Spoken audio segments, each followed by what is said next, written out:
Welcome to Hatching Creativity. This isn't just another behavioral health podcast. This is the place where thought leaders converge to talk about real-life challenges, breakthroughs, and pivotal aha moments. Thanks for tuning in to Hatching Creativity. In today's episode, I'm speaking with Lee Pove from Pove Performance.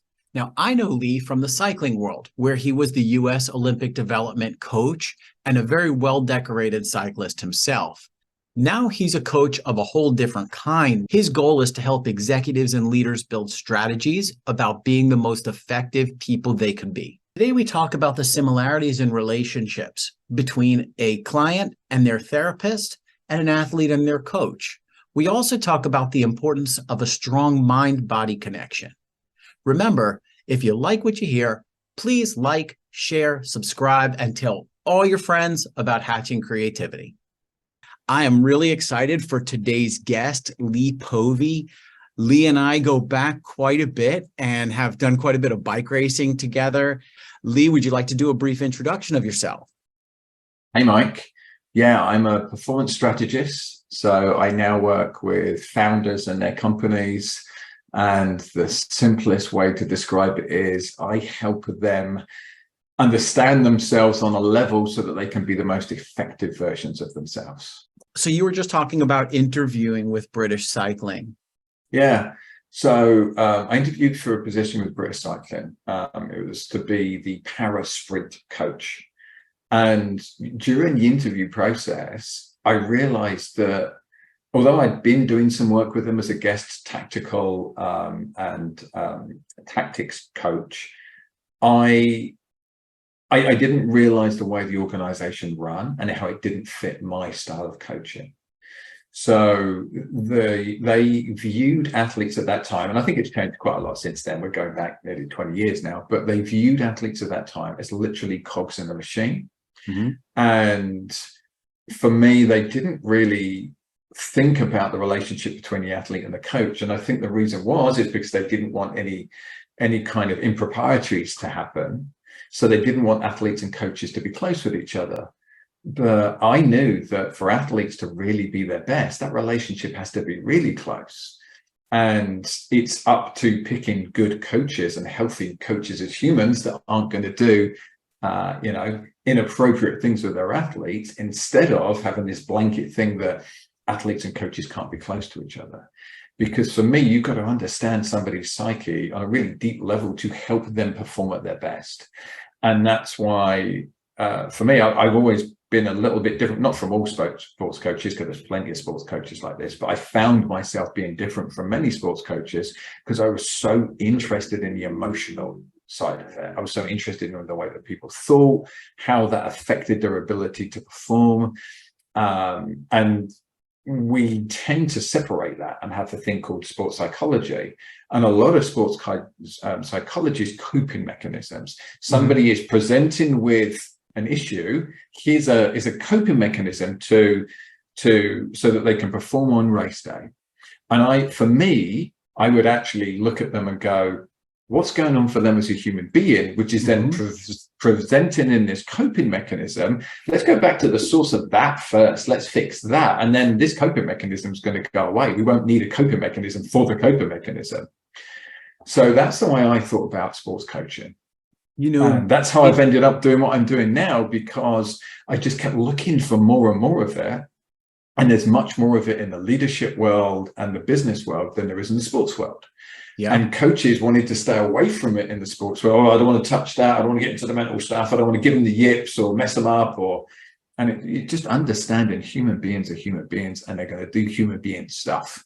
And to me, it was very important that I was able to have those kind of relationships. So to go back to this interview, I kind of talked myself out of the position in the interview because I'm like, actually, this isn't the job I want to do. This isn't how I want to do it. And that's why I had my own private cycling coaching company for many years before developing the Olympic development program for USA Cycling. And when I developed that program with Ben Sharp, the number one thing on our sheet and the first thing we wrote down is the athletes leave the program better people than they came to the program. That was our number one goal.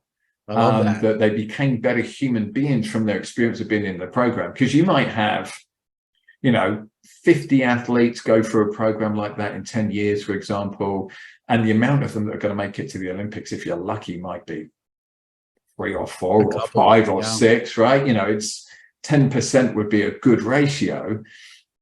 It couldn't just be about winning the Olympics. It had to be about these people having an experience of being better human beings because of how we looked after them, because of how we challenged them, because how we invited them to look after themselves and to step into challenging situations and learn and grow from those and develop more self-reliance.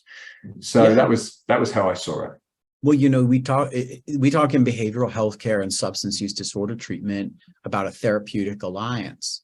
And if you want the longest engagement and the best engagement between a client and their therapist, you have to have that real engagement, and that real alliance of trust comes from authenticity. It comes from not playing a role as a coach. I've had coaches before where they'll send you a workout once a week or send you a list of workouts, and then they expect you to do it. And they may or may not look at your files and what you've done and all of this. And you're going, I don't feel like this person gives a shit about me. And trying to get to a high level in any kind of sport, or just trying to be the best human that we can be, requires a lot of work. And you have to have a teammate in your coach. It's really important. My coach that I work with now, his name is John Fraley. I got to imagine John. And I know John well. I talk to John when I'm having ADHD problems. I talk to John when I'm having health problems. And I consider him a friend and somebody that I can really count on. And I think that is really important. And again, it's different than a therapist, right? Your therapist doesn't need to be your friend, but you need to have that relationship, that authentic relationship of, I'm a human, you're a human. We're not judging each other. We're here for the same goal. And that is really important. The other thing that you hit on that is just so important is the relationship of the body and mind. And it's not just, a coach is not just about workouts and give somebody their workouts. It's really understanding where the athlete is or where the client or patient is and meeting them there. Sometimes mentally, you just cannot do another workout. And it doesn't mean you're soft. It means that your cookie jar is empty somewhere. And sometimes just being that person to be helpful can be really valuable.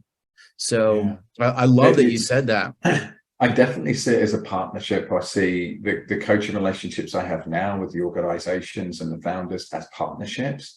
I'm not there to tell them what to do. I'm there to expose opportunities for them and then support them in working with those opportunities.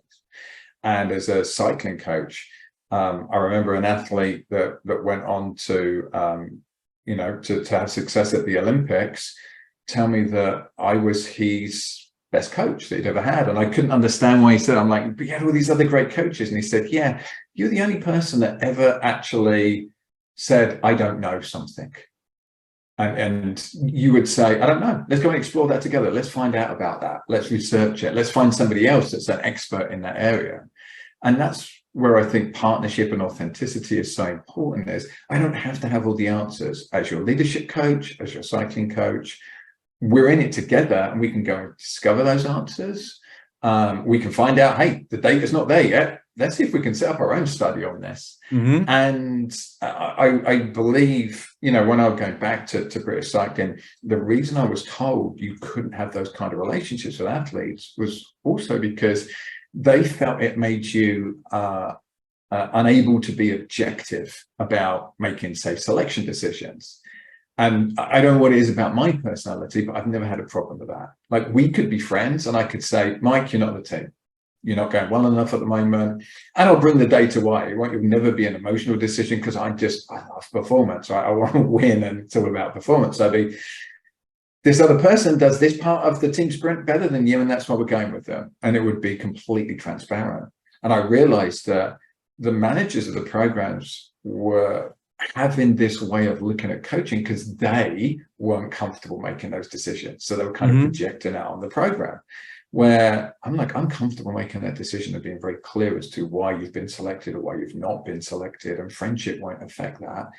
And that's how I see leadership in business. You know, you might become friends with the people you work with. It doesn't change how you relate to them as a leader. And you might have to say, right, we're not friends right now. I'm your boss right now, and I'm explaining something to you from that position, and be clear about the difference. And it doesn't affect our friendship. Data doesn't lie. Yeah. The data tells the truth, and it also tells the story if you look at it. And that's. And in track, you know, the sport we both love, track cycling, data is so easy to measure. It's not like a lot of team sports where it's very subjective and you're like trying to make these gut decisions. Track cycling, you're either faster than the other person or you're not, right? And your lap profile is either better, you accelerate at the right point and drop the other teammate off at the right top speed, or you don't. And those are so easily measurable, like half a second or less at a time.